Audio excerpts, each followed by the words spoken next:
Le pronom en. J'en mange souvent. Nous en avons 3. Il n'en parle jamais.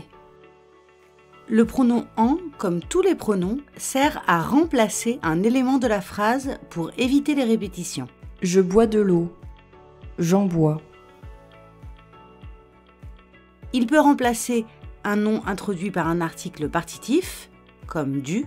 Par exemple, à la question « Tu prends du pain ?» on peut répondre « Oui, je prends du pain. » Mais c'est plus rapide de répondre « Oui, j'en prends. » À la question « Il faut de la farine ?» on peut répondre « Il faut de la farine. » Mais c'est plus rapide de répondre « Il en faut. » À la question « Tu veux de l'eau ?» on peut répondre « Oui, je veux de l'eau. » Mais c'est plus rapide de répondre « Oui, j'en veux. » À la question « Tu peux acheter des tomates ?» on peut répondre « Je vais acheter des tomates. » Mais c'est plus rapide de répondre « Je vais en acheter. » « Tu veux du sucre ?» Oui, j'en veux bien. Ajoute de la sauce tomate, mais n'en mets pas trop. Il faut mettre de l'essence, il n'y en a plus. On prend des tomates ? Oui, il en faut pour la recette. Le pronom en peut remplacer un nom avec une idée de quantité. Par exemple, vous avez combien d'enfants ? Nous en avons 2. Attention, même quand la quantité est précisée, le pronom est nécessaire. Il y a une terrasse dans l'appartement ? Oui, il y en a une. Ici aussi, on annonce la quantité précise, mais on doit quand même utiliser le pronom en. Tu as mis du sel dans le plat ? Oui, j'en ai mis un peu. Attention, même avec un adverbe de quantité, le pronom est nécessaire. Tu as de l'argent sur toi ? Oui, mais je n'en ai pas beaucoup. Ici aussi, on précise la quantité avec un adverbe de quantité, mais on doit quand même utiliser le pronom en. Mon chat a fait des bébés. Il en a eu 3. Tu veux du lait ? Oui, j'en veux bien un peu. Il faut de l'eau, mais n'en mets pas trop. Le pronom en est utilisé avec les verbes suivis de la préposition de. En remplace le nom qui suit. Par exemple, avec le verbe parler de. Tu peux me parler de tes problèmes. Non, je ne veux pas en parler.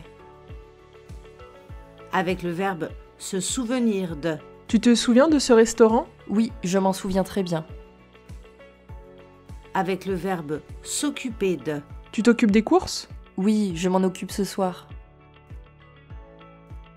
Avec le verbe venir de. Vous venez du supermarché ? Oui, nous en venons. Rêver de. Regarde ces chaussures, j'en rêve.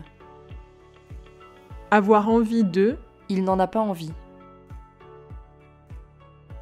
Sortir de. Je vais chercher Maya à l'école. Elle en sort à 17h. Le pronom en se place en général juste avant le verbe. Je n'en mange jamais. Nous en prendrons 2. Ils en rêvaient. Dans les structures avec un verbe à l'infinitif, le pronom en se place juste avant le verbe à l'infinitif. Tu ne veux pas en boire ? Nous pouvons en parler. Je dois en acheter un. Nous allons en discuter. Dans les temps composés, le pronom en se place avant l'auxiliaire. J'en ai pris 2. Il n'en a pas parlé. Vous en avez acheté combien ? Le pronom peut donc remplacer un nom introduit par un article particip, du, de la, de l'apostrophe, des. Tu veux du pain ? J'en veux. Tu veux de la salade ? J'en veux. Tu veux de l'eau ?